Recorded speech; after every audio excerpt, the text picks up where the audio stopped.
This is a sketch that was published in a magazine called Argosy Magazine in May 1969. And this is a sketch that Bernard Heuvelmans had his ex-wife make. And her name happened to be Alika Lindbergh, and she was married to this Charles Lindbergh, the famous aviator. She was married to his son.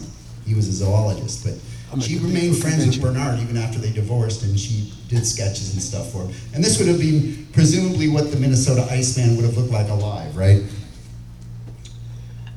Okay. Here's some sketches Alika did of the face. Again, we can see, they didn't really see the ears, so I guess that's kind of inferred. Not a lot of lips. There's no philtrum, right? The nose is kind of a pug nose pushed back. Okay, this is important. It did not seem to have, and it was hard to tell because of the ice, but it did not seem to have the conical shaped head of a Sasquatch. You guys are used to looking at the Patterson-Gimlin footage and that conical shaped head and that receding forehead. It was hard to tell whether it had a receding forehead or not. It didn't have much of a jawline. Had kind of some jowls, wrinkles and folds in the face and stuff. More sketches. Here's the death grimace. Actually, you could see some teeth, a couple of teeth. The mouth was barely open, so that not totally accurate. Here's a sketch of the feet. And this is very important, right, guys, in terms of determining whether a hominin or great ape is, modern or primitive, or, human or pongid, right? So the big toe or hallux was pretty much aligned with the other toes, although they were kind of misshapen a little bit, this one. So what that means is that it has adapted, and I'm sure Dr. Jeff will smarten us all up here in a little while about, hominin locomotion, but it seemed to walk upright. It had an upright, a toe aligned for bipedal locomotion. Now, the weirdest feature on the Iceman were the hands. The hands were huge compared to the rest of the body, very, very big. And again, in terms of determining what type of hominin we're looking at here, the thumb was slightly opposed to the other digits.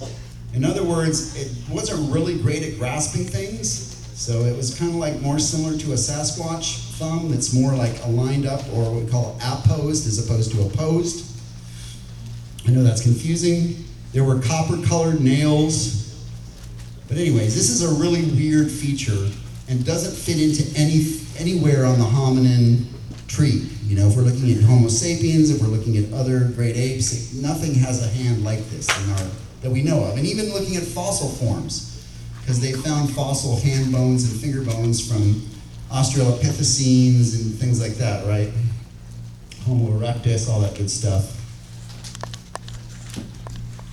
Okay, so a lot of stuff is going to happen here before I change slides again, but I got to tell you the story of what transpired, okay? So Sanderson and Heuvelmans left Hanson's ranch, and they agreed, we've got to get this into the hands of scientists. This is the most important thing. This is some kind of human ancestor or closest human relative. Obviously, this thing was alive recently, right? So the first thing that happened was that they devised a plan, and they decided that they were going to use scientists and law enforcement and coercion and whatever they could to get this thing out of Hanson's hands and into the hands of scientists. They agreed not to really write about any papers or anything right away. Now, on December 25th, Christmas Day of 1968, Ivan Sanderson appeared as a guest on The Tonight Show. He used to go on there with animals. He was an animal handler, if you remember, like Jeff Corwin and some of those guys that would go on Johnny Carson. At the time, Johnny Carson was not the host. It was a guest host named Jack Jones, who, fun trivia point, sang the theme song to the Love Boat TV show. You guys remember that? That was Jack Jones. So he was hosting The Tonight Show. Sanderson came on. Jones said, hey, I heard you found something like a Yeti or a Bigfoot. He's like, yeah, we've got one. It's real. And so this was announced to the country on The Tonight Show in Christmas of 1968. Like, yes, there's a dead Bigfoot, more details to come.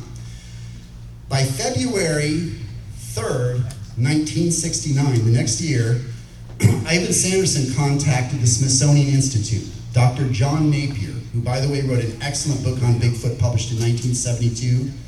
The Bigfoot and Yeti and Myth and Reality. It's a skeptical book, but it's the first Bigfoot book written by a world-class anthropologist and primatologist. So Sanderson called the Smithsonian, hey, you guys need to get involved. We've got this thing in the ice. It looks like a new human form or something. So they were discussing it among themselves. The secretary of the Smithsonian at that time was a guy named S. Dillon Ripley. They're trying to figure out, then they contacted the FBI, J. Edgar Hoover, and said, hey, you might need your help getting this thing. It looks like a human, it's dead. The FBI reviewed it and said, no, I don't think we want to get involved in this. We can't really tell that it was a crime. So Sanderson started those wheels in motion. Then 7 days later, Heuvelmans published an article in a prestigious zoological journal, the Royal Belgian Institute of Natural Sciences, to which Heuvelmans was affiliated, published a scientific article on the Iceman, saying we've discovered a new type of man. And we've given it a Latin name, Homo pongoidus, the ape-like man. So that kind of shook everybody up, because no one expected Bernard to just come out with it. Like, here it is, we found it, we discovered it. 10 days after that, Frank Hansen called Ivan Sanderson. He was now pissed, forgive my language, at Heuvelmans, but he still had a relationship with Ivan. He said, Ivan, the original owner of the Iceman has taken it back. It's now off exhibit. You guys there's no way you're gonna get it. It's gone. So just want to let you know what's going on with that. 10 days after that, the local sheriff in Altura, Minnesota, a guy named George Fort, was called by the FBI or someone to go out and investigate on the property. So he went out there and looked at the Minnesota Iceman. Hey, Frank, we got to look at this thing you got on ice. Some people say it looks human and it's full of bullet holes, so, pretty obvious. So he went and looked at it and he said, oh, it looks like a gorilla or something. I don't know what that is. So that was all happening in February. Hansen disappeared for a while, didn't go back on the circuit. And then finally in April, on April 21st, 1969, he had a press conference on his farm and invited the media down and said, we are going to, by this time the Iceman was big news, right? A scientific article had been published and the Smithsonian were, people were talking about this thing. Hansen held a press conference and basically said, so the original Minnesota Iceman is now permanently off exhibit, and I've replaced it with a latex dummy that I'm going to be touring around. It looks exactly the same. People will look at it. This is the version that they'll get.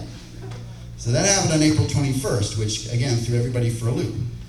Now it turns out later that around this time, it was later verified, the Smithsonian did some investigation and found out that a Hollywood special effects guy named Howard Ball and his son, Ken, had created a latex caveman for a guy named Frank Hansen in Minnesota around this time period, okay? So the Smithsonian dropped out because they said, oh, well, this is obviously, this whole thing is BS. He had a latex dummy, he tried to pass it off as real. We don't know what's going on here, but we're not interested. Then finally by May of 1969, Ivan got around to publishing his own article in Argosy magazine. Has anyone ever seen this copy or have a copy? This is like, there are some books in the Bigfoot world that are like gold. Like if you can get Roger Patterson's book, Abominable Snowman Legend Come to Life. This one is worth hundreds and hundreds of dollars. Oh, the original Argosy with Patty, right? Have you seen the Patterson, Gimlin Argosy? So those are like worth a fortune. And this is a copy of the cover. Pictures of the Minnesota Iceman in a sketch or recreation. That's the photo, Heuvelmans' photo, and sorry, I'm trying to cram in so much information. So this was published in May of 1969 by Sanderson, and he wrote his own article on the Minnesota Iceman. He disagreed with Heuvelmans. He thought it was real, but he disagreed with Heuvelmans' conclusion that this was a Neanderthal man, and that is something Heuvelmans finally came out and decided, this must be a living Neanderthal man. And Sanderson said, no, it has too many differences to what we know about Neanderthals. It's definitely not a Neanderthal. So they kind of disagreed on that point. But all the articles were out, and again, many of the famous anthropologists and primatologists in the world were getting involved. Guys like Carlton Kuhn and George Aguino, and so they were trying to pull in as many academics as possible into the debate. But the bottom line is that there was now a latex version supposedly on display. So what was to be done except publicize it, which is what they did here. Okay, more.